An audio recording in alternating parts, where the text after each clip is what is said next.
Selamat datang penjelajah waktu. Pernahkah kamu mendengar bisikan para dewa di balik badai? Atau jejak raksasa yang terukir di pegunungan? Di lekuk waktu, kita akan membuka lembaran kuno dan mengungkap cerita-cerita yang membentuk peradaban. Bersiaplah, karena mitos lebih dari sekadar dongeng. Peradaban Yunani kuno adalah sebuah entitas yang begitu mendalam dan luas, melampaui sekadar cerita-cerita tentang dewa-dewi Olympus. Sejarahnya yang kaya mencakup puncak kejayaan intelektual, filosofis, dan artistik, namun juga menyimpan kisah tentang keruntuhan yang pahit, disebabkan oleh perpecahan internal yang tak berkesudahan, yang membuka jalan bagi bangkitnya kekuatan baru di wilayah barat, Kekaisaran Romawi. Peradaban Yunani kuno berkembang di wilayah semenanjung Balkan, Kepulauan Aegea, dan pesisir Asia Kecil yang kini menjadi wilayah Turki Barat, berdiri kira-kira pada abad ke-8 sebelum Masehi. Peradaban ini dikenal sebagai salah satu fondasi utama bagi dunia barat, karena warisan yang dilahirkannya mencakup bidang politik, filsafat, seni, ilmu pengetahuan, hingga olahraga. Warisan abadi Yunani kuno, polis, demokrasi, dan filsafat. Salah satu ciri utama dari Yunani kuno adalah konsep polis, atau negara kota. Yunani kuno tidak pernah menjadi satu negara besar yang terpadu,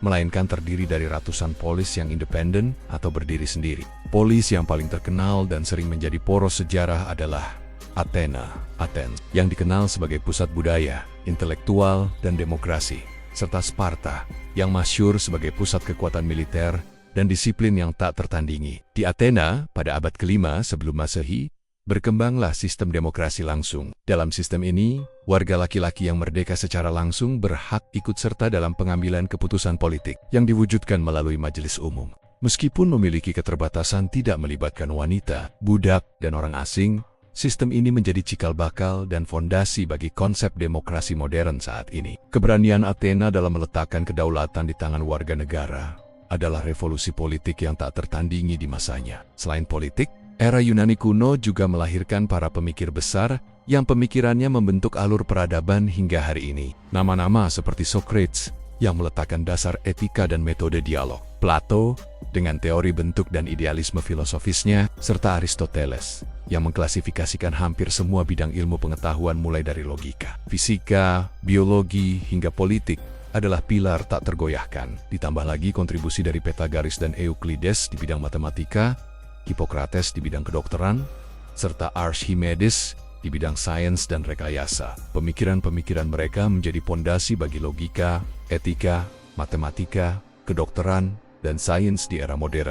Di bidang seni, arsitektur, dan sastra, warisan Yunani sama megahnya. Kuil-kuil agung seperti Parthenon di Akropolis Athena, dengan gaya arsitektur Dorik, Ionia, dan Korintian yang elegan, menjadi ikon yang diimitasi di seluruh dunia. Dalam sastra, epik legendaris seperti Iliad dan Odyssey karya Homer membentuk narasi pahlawan, kehormatan, dan takdir yang menjadi cetak biru bagi karya sastra barat. Terakhir, tradisi Olimpiade yang pertama kali diselenggarakan pada tahun 29776 sebelum Masehi di Olimpia sebagai festival olahraga untuk menghormati dewa Zeus, menandai penggabungan antara budaya, spiritualitas, dan kompetisi fisik. Pada awal abad ke-5 sebelum Masehi, Yunani kuno mencapai masa keemasannya. Polis Athena berdiri sebagai mercusuar budaya, filsafat, dan demokrasi. Namun, kebesaran ini perlahan mulai runtuh.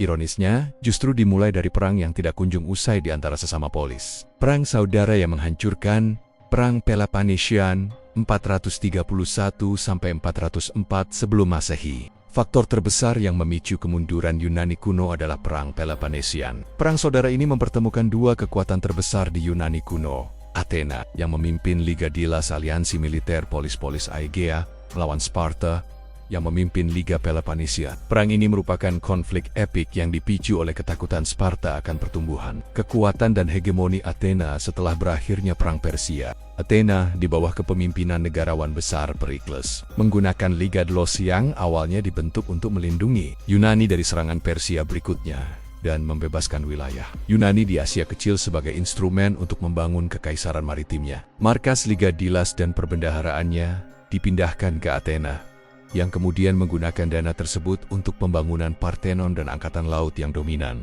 Perang ini berlangsung selama hampir 3 dekade, melibatkan strategi yang saling berlawanan. Athena yang mengandalkan keunggulan angkatan lautnya dan bertahan di balik tembok panjang mereka, melawan Sparta yang superior di darat. Puncaknya, wabah penyakit yang melanda Athena dan menewaskan Perikles serta sepertiga penduduk kota melemahkan moral dan kekuatan Athena. Singkat cerita, pada tahun 404 sebelum Masehi, Sparta berhasil menang dan Athens kehilangan armada serta kejayaannya sebagai pemimpin Liga Delos. Meskipun Sparta keluar sebagai pemenang, kemenangan ini hanya membawa ketidakstabilan baru bagi Yunani kuno secara keseluruhan. Perang Peloponnesian telah menghancurkan kekuatan ekonomi dan politik di hampir seluruh wilayah Yunani, menciptakan kekosongan kekuasaan yang segera diisi oleh Sparta. Siklus kelemahan, kegagalan hegemoni Sparta dan kebangkitan Thebes, dominasi Sparta setelah kemenangan mereka terbukti tidak membawa kedamaian. Sparta, dengan sistem militeristisnya yang kaku,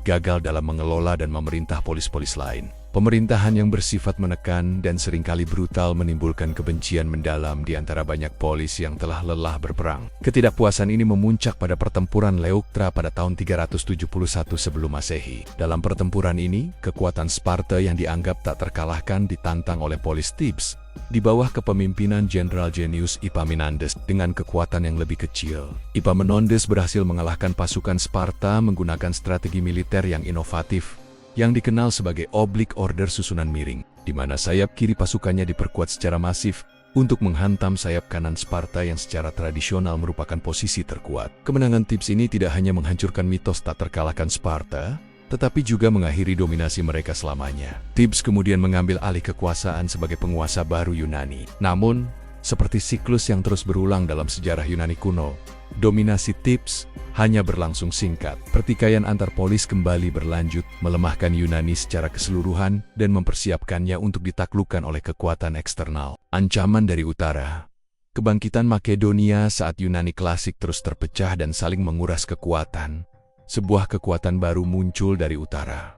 Kerajaan Makedonia, di bawah kepemimpinan Raja Philippus II, Philip II. Makedonia bertransformasi dari kerajaan semi-barbar menjadi kekuatan militer yang paling canggih di Mediterania. Philippus II adalah seorang organisator jenius yang membangun tentara profesional. Inovasi kunci Philippus adalah formasi phalanx Makedonia yang dipersenjatai dengan tombak super panjang yang disebut sarisa tombak hingga 6 meter. Sarisa ini memberikan keunggulan jangkauan yang fatal terhadap formasi hoplite tentara berkulit. Tradisional Yunani, polis-polis Yunani, terutama Athena dan Thebes, menyadari ancaman yang ditimbulkan oleh Makedonia. Meskipun biasanya berseteru, Athena dan Thebes dipaksa untuk bersatu membentuk koalisi dalam upaya terakhir untuk mempertahankan kemerdekaan Yunani. Pertemuan menentukan terjadi dalam pertempuran Heroneia Cheronella pada tahun 338 sebelum Masehi. Pertempuran ini adalah peristiwa yang paling menentukan dalam sejarah Yunani kuno, karena secara definitif menandai berakhirnya kemandirian polis-polis Yunani dan awal dominasi Makedonia. Gabungan kekuatan Yunani klasik kalah telak melawan strategi dan kekuatan militer Makedonia yang superior. Hasil dari kekalahan ini menempatkan Philippus II sebagai penguasa de facto seluruh Yunani. Polis-polis Yunani dipaksa bergabung ke dalam Liga Korintus di bawah kepemimpinan Makedonia, yang pada dasarnya adalah sebuah organisasi boneka. Sejak saat itu, polis-polis Yunani berada di bawah kendali Makedonia, meskipun masih diberikan sedikit otonomi. Era Alexander Agung dan dunia Helenistik kematian Philippus II pada tahun 336 sebelum Amin membuat takhta Makedonia dipegang oleh putranya yang berusia muda, Alexander Agung, Alexander the Great. Dalam waktu singkat, Alexander Agung membawa Yunani ke panggung dunia melalui ekspedisi militer terbesar yang pernah ada. Ia menaklukkan Persia, Mesir, hingga mencapai India Barat dalam kurun waktu 334–323 sebelum Masehi. Alexander tidak hanya menaklukkan, tetapi juga menyebarkan budaya, bahasa, dan ilmu pengetahuan Yunani ke seluruh wilayah timur yang luas, dari Balkan hingga Asia Selatan. Era ini disebut masa Helenistik, di mana budaya Yunani berbaur dengan budaya Timur Tengah dan Asia, menciptakan peradaban kosmopolitan yang kaya, dan menjadi jembatan antara Yunani klasik dan kekuatan yang akan datang. Namun, kejayaan ini tidak bertahan lama. Ketika Alexander wafat secara misterius di Babilonia pada tahun 323 sebelum Masehi, kekaisarannya yang luas segera terpecah menjadi serangkaian kerajaan yang diperintah oleh para jenderalnya di Adochi, atau penerus. Kerajaan-kerajaan ini termasuk Ptolemaic di Mesir yang paling bertahan lama, Seleukid di Asia, dan Antigonid di Makedonia. Yunani sendiri terpecah lagi dan kehilangan kendali atas nasibnya sendiri, hanya menjadi bagian perifer dari karijen-karijen Helenistik ini. Kedatangan Romawi, legion melawan phalanx, sementara polis-polis Yunani sibuk dengan perebutan kekuasaan antar kerajaan Helenistik. Sebuah kekuatan baru telah bangkit di wilayah barat dan menyatukan Italia. Kekaisaran Romawi. Romawi, dengan legiunnya yang fleksibel dan berdisiplin tinggi, mulai mengalihkan pandangan ke wilayah timur, termasuk Yunani. Benturan pertama terjadi pada pertempuran Sinocephalae pada tahun 197 sebelum Masehi di Thessaly, Yunani. Kekaisaran Romawi yang dipimpin oleh Jenderal Titus Quinctius Flamininus menghadapi kerajaan Makedonia Antigonid di bawah Raja Filipus XVI. Pertempuran ini sangat penting karena secara terang-terangan menunjukkan keunggulan taktik militer Romawi atas formasi Phalanx Makedonia yang kaku. Meskipun Phalanx Makedonia sangat kuat dalam pertarungan frontal di medan datar, Legiun Romawi dengan formasi Manipulus yang lebih kecil dan fleksibel dapat bergerak lebih cepat dan memanfaatkan celah di medan yang tidak rata. Ketika Phalanx Makedonia terganggu oleh medan pertempuran, Legiun Romawi mampu menyusup dan menyerang dari samping, menyebabkan kekalahan telak. Kemenangan Romawi ini tidak serta-merta menjadikan Makedonia sebagai provinsi. Romawi justru mengambil peran sebagai pembebas Yunani dari dominasi Makedonia. Flamininus secara dramatis mengumumkan kebebasan bangsa Yunani pada pertandingan Isthmian, namun kebebasan ini hanyalah ilusi. Romawi tidak langsung menjajah, tetapi mulai mendominasi urusan politik di Yunani.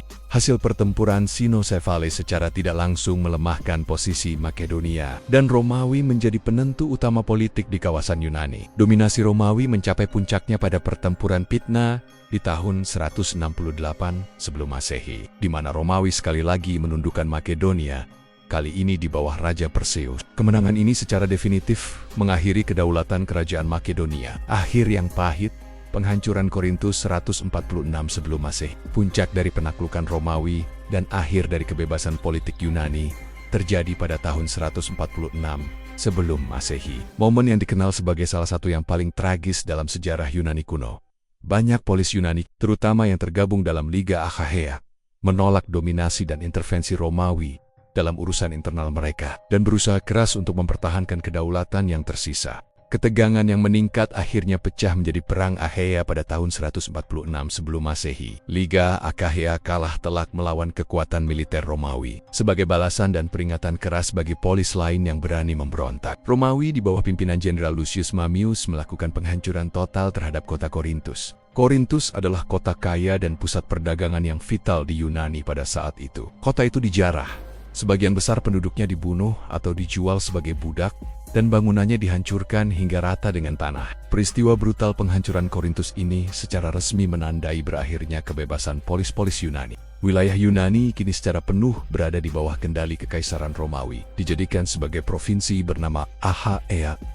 Dari titik ini, Yunani tidak lagi punya kedaulatan politik, runtuh secara politik, abadi secara budaya. Keruntuhan Yunani kuno bukan hanya akibat dari kekalahan dalam peperangan melawan Makedonia atau Romawi, tetapi juga merupakan hasil dari perpecahan internal yang melemahkan mereka selama berabad-abad, perang saudara yang terus-menerus, dan kegagalan untuk bersatu dalam menghadapi ancaman eksternal lah yang menjadi faktor fatal. Kisah Yunani kuno adalah peringatan nyata bahwa perpecahan internal dapat menghancurkan sebuah peradaban hebat. Namun, meskipun kejayaan Yunani kuno runtuh secara politik, warisan besar dari peradaban ini justru tetap hidup dan bahkan menguasai para penakluknya.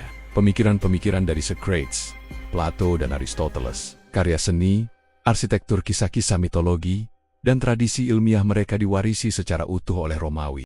Pepatah Latin yang terkenal berbunyi, Graecia capta ferum victorem sepici Yunani, yang tertawan menawan penakluknya yang liar, merangkum fakta bahwa Romawi menaklukkan Yunani secara militer. Tetapi pada saat yang sama, budaya dan intelektual Yunani menaklukkan Romawi. Warisan inilah yang kemudian menjadi pondasi tak terpisahkan bagi peradaban barat hingga sekarang. Itu dia seputar kejatuhan Yunani kuno dan masuknya era Kekaisaran Romawi. Apakah kisah ini sudah menjawab rasa penasaran kalian? Atau justru malah membuat kalian semakin ingin tahu? Kalau misalnya kalian makin penasaran dan mau request topik kelanjutan dari masa Romawi, atau topik sejarah, mitologi, atau sains lainnya, silakan tuliskan di kolom komentar. Atau, jika kalian ingin berdiskusi, menambahkan informasi, atau bahkan mengoreksi detail sejarah yang disajikan, tinggalkan komentar kalian di bawah. Terima kasih banyak sudah menyimak, sampai jumpa lagi di video berikutnya.